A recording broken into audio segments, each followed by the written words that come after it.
Hello అందరికీ. ఈ video అయితే లాస్ట్ వరకు చూడండి, మీకు ఎంతో కొంత ఇన్ఫర్మేషన్ తెలుస్తుంది. అంటే దేని గురించి అంటే నేను తిరుపతి వీడియోస్ అయితే పెడుతున్నాను కదా, సో దాని గురించి అనమాట. ఇంకా మేము మా దర్శనం అయితే అయిపోయింది, చాలా బాగా జరిగింది.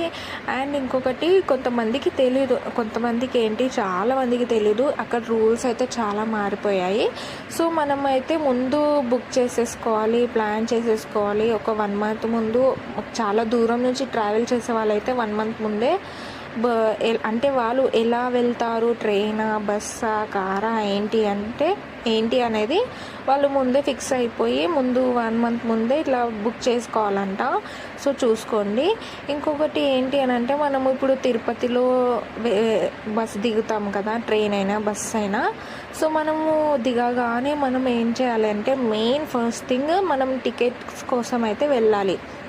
అంటే టికెట్స్ ఏంటి అని అనుకుంటే, మనము దర్శనం చేసుకోవడానికి మనకి టికెట్స్ ఇవ్వరు, స్కానర్ లాగా. ఇప్పుడు మనకి మెట్రో స్టేషన్కి వెళ్తే ముందు స్కానర్ స్లిప్ ఇస్తుండే కదా, ఇంకా అలాంటిది ఇస్తారనమాట. అది మెయిన్ థింగ్ అనమాట.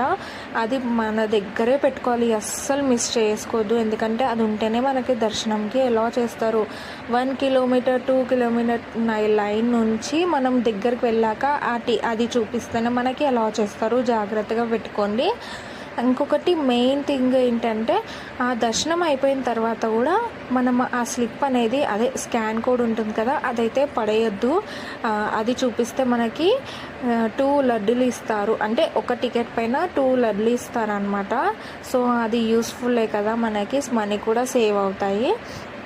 ఇది మర్చిపోకండి. అండ్ ఇంకొకటి, మనకి ఇప్పుడు మార్నింగ్ మనం 4 o'clockకి బస్ దిగామనుకోండి, బస్సు ట్రైను దిగాగానే మనం అక్కడికి వెళ్ళి లైన్లో అక్కడ కూడా చాలా పెద్ద లైన్ ఉంటుంది అండి, చూసుకోండి. ఏ దానికైనా లైనే కాబట్టి ఏది ఎక్కడ ఉంటుంది, ఎంతసేపు ఉంటుంది, ఎలా వెళ్ళాలి అనేది మీరు ముందే తెలుసుకొని ప్లాన్ చేసుకొని వెళ్ళండి. ఈజీ అవుతుంది మీకు. ఏం తెలియకుండా మాత్రం మీరైతే తిరుపతిలో అడుగు పెట్టకండి. అంటే ఆగం అయిపోతారు అనమాట. సో మేమైతే మార్నింగ్ 4 o'clock అలా దిగాము. బస్సు దిగగానే లగేజ్తో పాటు వెళ్ళాము. నెక్స్ట్ వీడియోలో కంటిన్యూ చేస్తాను, చూసేయండి.